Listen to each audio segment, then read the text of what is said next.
乾杯。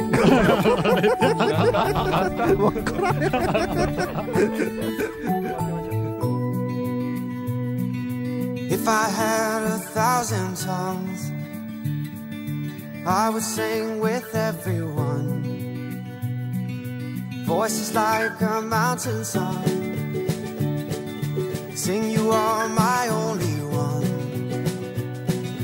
Oh my, oh my, oh my days. Life is wonderful. Life is wonderful. Never understood, but life can be this good.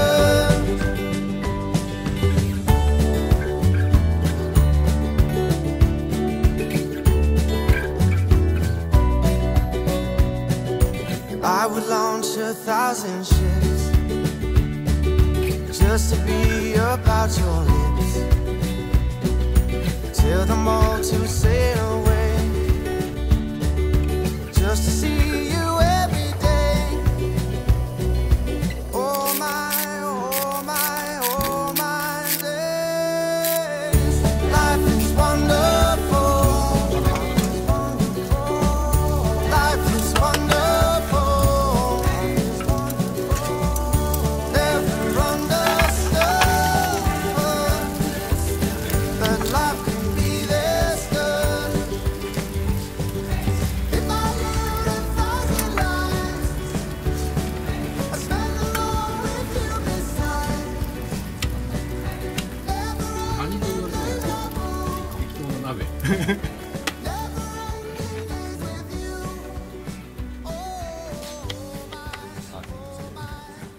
あ、ちょっと低い。あ、低い方がいいですか。あ、こっちの方がいいですね。ちょっと高すぎちゃって。順行すぎた。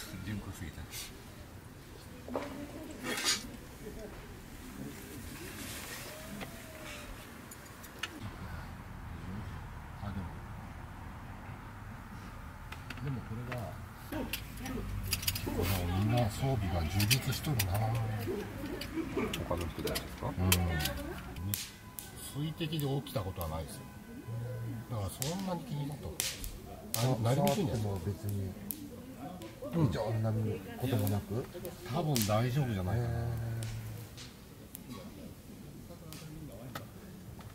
ひどい時は本当に耐えてきますもんね。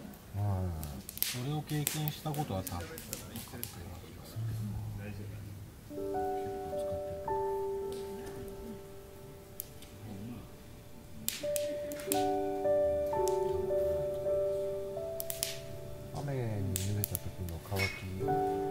遅いですよ、遅い。まあ遅いよ。遅い。重たいし。染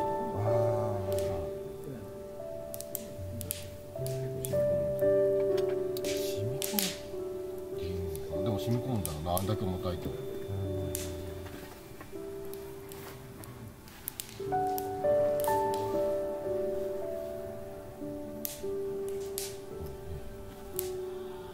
日陰に立てると結構大変だ。撤収の時までに微妙に残ってます。乾かなくて撤収したことあるのかな。今日カビてるんじゃないかと思いながら開いた。フ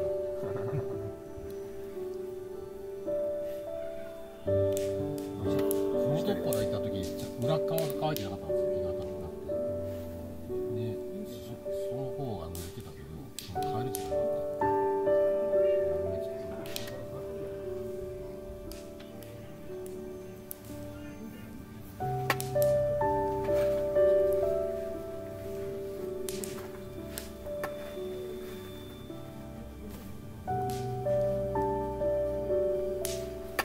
寒くないですか？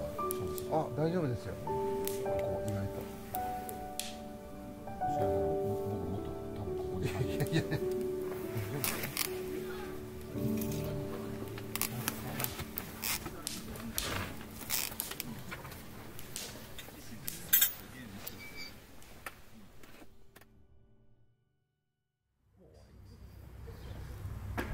朝飛んでたんですか？早朝は僕でも飛んでる様子見てないんですよね。僕も6時半からちょっと出てた。も1個そこでさっきボーボー。あ、ボーボー。あれも畳んでるんですよ。わかんない。あれ袋なのかな。でも1個は飛んでったらしいです。でも田んぼの方に飛んでてもう帰ってこないって言ってましたので、もう終わりっつってコーンがだから撤収されて。うわ、ホルモンがなくなってる。そう。みたいな7つやつあるかなと思って。議論に期待しようって終わりました。ありゃ。どうしよう。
ありがとうございます。ありがとうございます。なんかキャンプでちょっとつまめるような。ありがとうございます。じゃあ僕もついでに出そうかな。水のお酒を皆さんで飲みましょうっていうことで。ありがとうございます。お茶漬け小袋だと思ったらなんか大きい袋にまとまってるみたいなんで、またお分けしてますけど。あ、かわいい。それが本当はやりたかったんですけど、いろいろ探したんですけど。それでそれですよ。あ、でも。おじさんでもこういうことやるんですね。なんかどうかなと思いながら。これ嫁のアイデアです。あ、そうです。